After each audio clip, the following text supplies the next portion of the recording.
بص يا جماعة، انك تغلط او تتعصب في ماتش تجاه حكم ده وارد، هو غلط، بس احنا مش ملايكة. لعيب كورة واتنرفز اتعصب فغلط، ده وارد بيحصل.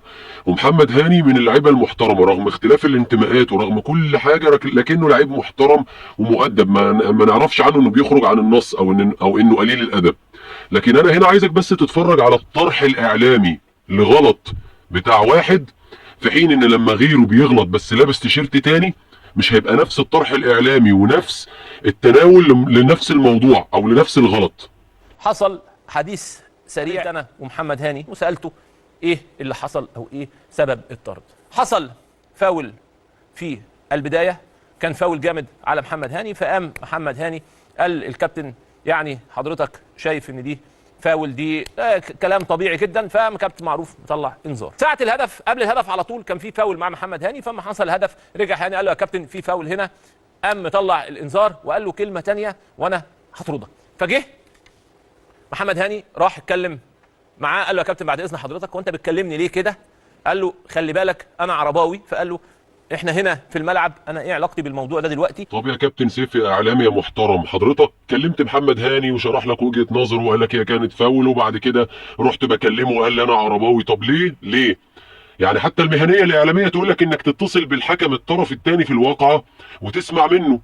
مفترض ان انت تكلم كابتن محمد معروف وقول له اشرح يا كابتن، قول لنا ايه اللي حصل من محمد هاني خلاك تعرضه للعقوبه دي او خلاك تطرده. دي المهنيه، المفروض ان انا بسمع من طرفين، ولا بكلم محمد هاني بس عشان يبرر لي وجهه نظره، لكن كابتن معروف عادي مش مشكله. رغم والله العظيم اختلافي الشديد مع الاثنين اصلا، مع معروف وهاني. ده انا ما بنتميش للاهلي ومعروف، يعني ربنا عالم. انا ما يعني بص، حتى لما بيجي يحكم ماتشات لينا انا ببقى متضايق، بس في الاخر كل الناس ليها احترامها. ليه ما حفظتلوش حقه واتصلت بيه زي ما كلمت هاني؟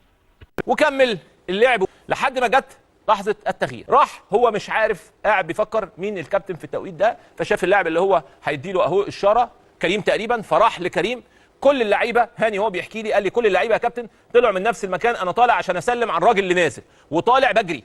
الكابتن جه فجاه وانا طالع بيكلمني قال لي الطلوع من هنا، يعني هو عايزني اطلع من الناحيه الثانيه. فقلت له يا كابتن انا هطلع عشان اسلم على الراجل اللي نازل من هنا، وكل الناس طلعوا من نفس الحته.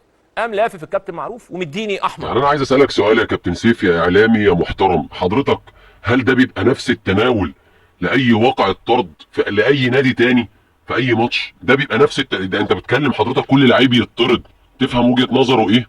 هل ده طبيعي؟ وبعدين حضرتك نادي بحجم النادي الاهلي اللعيبه بتاعته مش عارفه ترتيب الكباتن فيه، يعني هو انت بتقول اصل هو مش عارف مين الكابتن في الوقت ده فبيبص ليه كريم فطالع بيديله اشاره فمش عارف عمل له ايه. هل ده طبيعي؟ يعني انا بحترم محمد هاني جدا على فكره، لعيب محترم ومؤدب، بس هل ده طبيعي؟ هل ده يعقل؟ هل ده شيء حد يصدقه؟ يعني لعيب بيلعب في نادي الاهلي كابتن فريق مش عارف مين الكابتن اللي بعده وموجود في الملعب ولا بره، ولو الكابتن اللي بعده موجود في الملعب لسه هيدور على مكانه مش عارف ترتيبه فين او مركزه ايه. طبيعي انت بتلعب في الملعب في كابتن بعديك، مفيش الكابتن لو بره انت مش هتطلع تديله الشاره بره، ولو نازل من بره انت بتبقى عارف ترتيبه، هو سواء في اللي نازلين او سواء في اللي بيلعبوا معاك في الملعب في ال11. ثم اني رغم ان انا مش ببرر للحكم او ان انا مثلا مش باجي على مع طرف على حساب التاني، انا ما اعرفش الواقع تفاصيلها ايه بالظبط. هو كان المفروض انك تجيب الكابتن معروف يشرح برضه، بس هي حته تجاهل للحكم دي مش حاجه تستدعي العقوبه ان انا ابقى بقول لك اطلع من المكان الفلاني. الحكم ده هو القاضي على في الملعب، هو اللي بيحكم. فالمفروض انا بقول لك اطلع من المنطقه دي، انك تتجاهلني وتطلع من المكان اللي انت قررته بالطريقه اللي انت قررتها دي مش حاجه تستدعي استفزاز الحكم في الماتش وتخليه يديك عقوبه.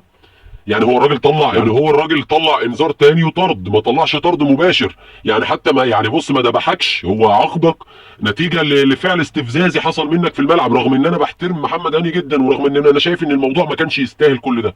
يعني ممكن كابتن معروف برضو زودها شويه، بس انا بتكلم على الطرح الاعلامي. يعني شايف انا من الناس اللي يعني بص ما بتعترضش على وجود سيف زاهر او ما بتحبش تسمعه، لا انا بحب اسمعه بحب اتفرج عليه، بس في بعض الموضوعات كده لا انت بتحس فعلا بتحيز وعدم مهنيه، او مش مثلا ايه، ممكن احساسي ده يكون غلط، بس يعني وجهه النظر المفروض او المسطره بتبقى واحده. احنا مش شغالين في قنوات فئويه.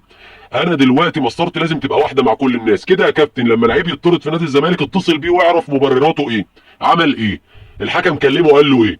لما لعيب يطرد في بيراميدز اتصل بيه اسمع منه، اعرف منه هو اتطرد ليه، طب محمد هاني ما قالكش يا كابتن الكلام اللي انتشر على السوشيال ميديا بتاع ان ده طقم تحكيم كفته؟ كلمه اصل انتوا طقم كفته؟ ولا دي حتى لو ما كانتش حصلت، انا اشك ان ما حصلتش. محمد هاني ده راجل محترم، بس يعني ما من ضمن، حتى لو حصلت هو الراجل مش هيجي يقول لك انا قلت له انت كفته يا كابتن. فالطبيعي ان انت كنت تتكلم الطرف الثاني، تتكلم مراقب مباراه، رغم ان احنا عارفين ان الدنيا دلوقتي ماشيه ازاي، ورغم ان احنا عارفين اصلا ان كابتن معروف اصلا ما كتبش حاجه في تقريره تدين اي حد، وده حاجات غريبه جدا بتحصل. بس على الاقل يا كابتن انت عمال تقول له، عمال تقول ايه؟ اصله قال له حضرتك، انت بتكلمني ليه حضرتك يا كابتن؟ يا كابتن حضرتك، بالله عليك احنا لعبنا كوره، كلنا بنلعب كوره، حد بيقعد في ماتش كوره الادرينالين ضارب في جسمه ومتعصب بيقعد يقول حضرتك حضرتك؟ احنا في حصه، احنا في درس عربي يا كابتن. يا جماعه يا جماعه والله العظيم ده كل وقت احنا هندفن كل واحد لوحده، محدش هيتحاسب لك يا كابتن. في الاخر مش هقول غير ربنا يهدينا ويهديكم، بس بالله عليكم بالله عليكم ما تكرهوناش في الكوره، ما تكرهوناش في الاعلام الرياضي، ما تكرهوناش في الحاجه اللي بنحبها. يعني خلوا المسطره واحده ونتقي ربنا قدر المستطاع احنا وانتوا. والغلط يبقى غلط في كل حته، زمالك اهلي اسماعيلي بيراميدز، في كل حته الغلط غلط. السلام عليكم.